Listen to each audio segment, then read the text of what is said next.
So I was talking to my mom this morning. She called me and we prayed.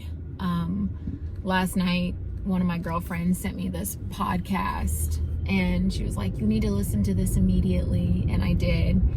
And I was bawling my eyes out. And after I finished listening to it, I FaceTimed her and we were just talking about life.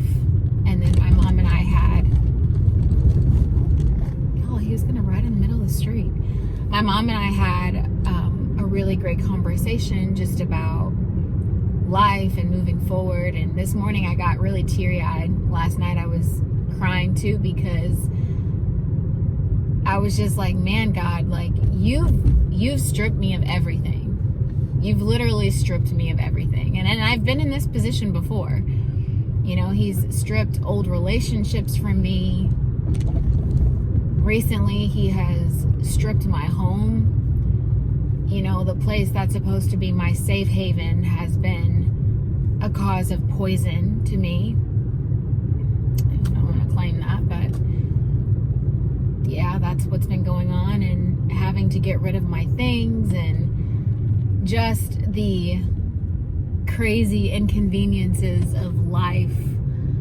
And so I was telling my mom, I was like, although this has been it's been a brokenhearted season, and I shared with my friend last night, I said, well, it's also funny and it's kind of fun, like when God takes everything away, when all the leaves fall off the tree, every single leaf falls off the tree, and that means as things are stripped away, that means that new beginnings are getting ready to come. You know, I think as we start to do a lot of self-development and looking within and recognizing and finally identifying who we are and what we deserve, we become less tolerant of behaviors that used to be okay. So I was just even sharing with my mom, I said, you know, when I was younger, I feel like I have no problem in saying that I've had a very people-pleasing type of personality. You know, growing up, like I wanted to be liked. I was the outcast. I wanted people to like me. And so many of my relationships that I entered into, and I'm not talking about romantic relationships, just relationships in general, I have tended to be a yes person, to not say how I really felt if I felt like somebody spoke to me incorrectly, or I just kind of went along. And I think that a lot of times when we're growing up and we're young, we tend to want to be agreeable. Not everybody, but I can say for myself and I think women and a lot sometimes want to be agreeable. And so, but I'm not going to speak for them. I'm just going to speak for myself. So even in that, I feel like when you enter into relationships a certain way, and then as you start to self-develop and you start to discover who you are and you're moving forward, you show people how to treat you, right? You teach people how to treat you. And this is how they used to treat you, the yes person who never said anything. And then it becomes sort of a conflict when you are in this relationship and you change because certain things are not okay with you anymore. And so I told my mom, I said, you know, even though things have been stripped away from me, I'm very excited because there's been this sort of backbone that has developed, you know, to be able to cut things off before they even begin, to be like, nope, you're blocked.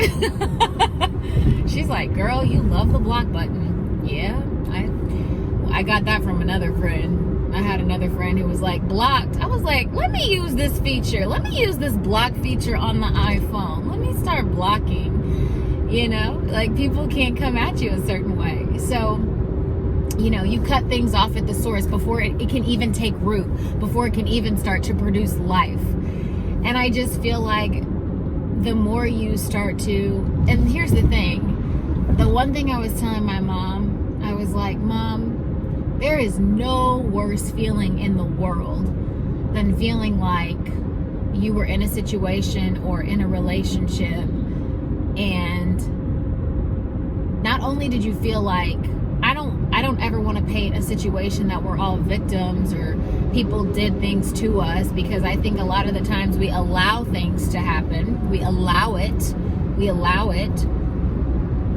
But when things have happened, you know, there is nothing worse than having to look in the mirror and this person is gone, and then you're still with yourself and you're like, damn, Sierra, like, but why didn't I protect you? There's no worse feeling than feeling like you abandoned yourself. Like maybe they didn't have your back, but you didn't have your back. That's a hard pill to swallow when you feel like you don't even have yourself in the home court. And so I made a promise to myself that I'm gonna make sure that I got me. I got you, girl. Like, I really got you. I got you. Sometimes I get really excited because you feel like, oh, this new person, this new thing, whatever. You get excited, whether it be a new, you know. I was really excited. I'll tell you guys, I had a young gentleman reach out to me. I didn't know him. He reached out to me, and, you know, at first, it's a long story, but, you know, he didn't come correct. You know, I went out with him, and we had a great time, and I had to put a block. You had to get blocked, because I'm no longer going to allow things to come into my life that are going to be toxic. The more that we can really internalize the idea of we teach people how to treat us, the better off we'll be. When you set those boundaries, you're gonna be very successful. And I made a promise to myself, if things are not right in the beginning, they won't ever be right. I'm not saying that doesn't mean that if we're already in relationships with people where we showed them something else. Now, if they're a receptive person and they can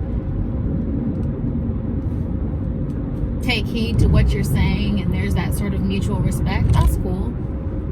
But, you know, to have your own back and to also let go. Just let it go. Just let it go. Let go. No longer trying to hold on to things. Just hold on. I told my mom, I said, the older I get, the more I'm okay with the seasons of life. The older I get, the more I'm cool with the seasons. I'm cool with it. I recognize that this is how it is. And the more I go ahead and stop trying to resist that and trying to hold on to all the things that are old, the better off I am, and I feel more free. So I'm letting go. I'm having my own back, because you have to protect that. There's all these studies, I forget, I had an acting teacher and we did a study on shadow work on like this little girl or little boy within, and the little girl inside of Sierra, I'm like, I see you, girl. I see you. So make sure you look into your eyes, see that little girl, that little boy, and protect them. It's important. Protect them. Protect your peace. Peace, as my friend shared with me in that podcast last night, if there's no peace, it ain't right. If there's no peace, it ain't right. And my aunt shared with me years ago when I went through something, she said, Sierra, moving forward in your life, you don't need to wait for there to be proof. She said, if your gut is telling you, ooh, look at the sun coming out. Am I speaking, Lord? The sun is coming out. My aunt shared with me, she said, if you don't have peace, it's a done deal. You don't need proof. And in many situations, I used to stick around for proof. Well, I don't know. I think, am I just tripping? Like, no, you're not tripping. Women have instincts, And if you walk with God, you have the Holy Spirit, you have discernment. And if something's not sitting right with you, there's no peace. This situation could seem really great. Like, this is really great on paper. Like, why is this not sitting well with me? There's no peace. Release it. Let it go. There's a stillness. When things are right, there's a stillness, there's a peace. And we got to make a decision to protect our peace at all cost. Protect the peace. So, I'm protecting my peace. I'm letting go. I'm surrendering. One final thing is there's this little girl in this meme, and she's holding on to a teddy bear, and she's like, I want it, God. I really want it. And God says, just trust me. And he's holding this massive teddy bear behind his back, but he's not going to give her the teddy bear, and he's not going to show it to her until she lets it go, until she gives him her little teddy bear. And I think that's how God works. I think that's how the universe works. Like, the answers are not going to come like while we're still holding on. Like, that's just the law of the universe. Like, you have to just free fall. You just got to release it. And you have to know that he has something big, something better, bigger, greater than we could ever even imagine. So, let go, release, get excited, be brokenhearted, because all the crap that's happened to me, that is happening for me. It's for me, because that's what the stages of victimhood. First we think it's happening to us, then we discover it's happening for us, and then finally it's through us. So all the things that are happening for me, I wept, but now I have joy because I know that I get to let all of this stuff go for something bigger, for something greater, for something amazing. And that's just how it works. You got to let it go first. So that's what I'm ruminating on today. And